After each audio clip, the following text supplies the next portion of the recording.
Welcome to The Terrible Take, a mini podcast telling Steelers Nation what's on our mind. I'm Josh Carney. There's an old saying, sometimes it's better to remain silent and be thought a fool than to speak and remove all doubt.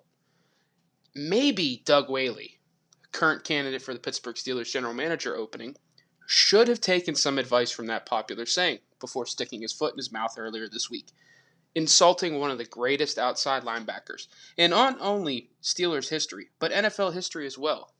Of course, Whaley stated that Pro Football Hall of Famer Jack Ham would be nothing more than a backup special teams player in today's game. Think about that again. Jack Ham, one of the greatest outside linebackers in NFL history, would be nothing more than a backup special teams player in today's game. Whaley cited the manner in which athletes have evolved in both their physical profile and their training regimen, stating that Ham's profile from the 1970s wouldn't have functioned in today's game. That's beyond absurd. While it's incredibly hard to compare players from different eras overall due to the way the game has changed over the years, from an old school downhill smash mouth physical football game to a more spread out pass happy attack. Stating that Ham's physical profile wouldn't allow him to succeed at a high level just misses the boat entirely from Whaley. It calls into question everything he knows about football, at least from my vantage point. Ham set the record straight a few days after Whaley's outlandish comments, stating that he did play at 6'2", 228 pounds. Back then, that was small.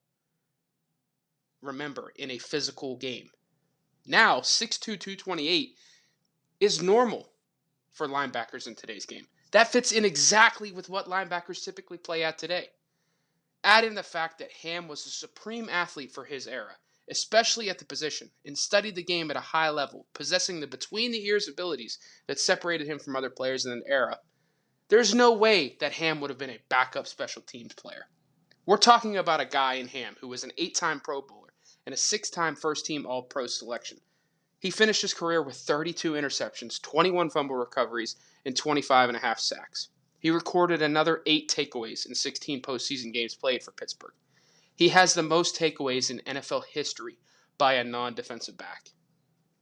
All that led to Ham being enshrined in the Pro Football Hall of Fame in 1988, exactly 5 years after he retired in his first year of eligibility.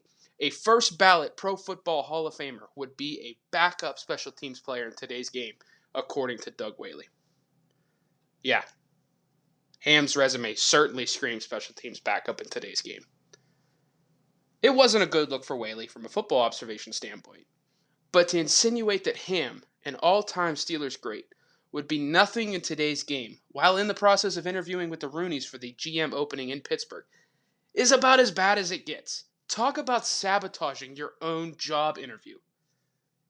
Hopefully, the next time we hear from Doug Whaley, it's about him not getting the Steelers GM job, allowing him to stay exactly where he should be today when it comes to anything Steelers related. On the radio and far, far away from anything related to talent observation and football roster building. Be sure to follow us at SteelersDepot.com and check out episodes of The Terrible Take every weekday at 5 p.m. Eastern Time. And check out The Terrible Podcast with Alex Kozora and Dave Bryan every Tuesday and Friday.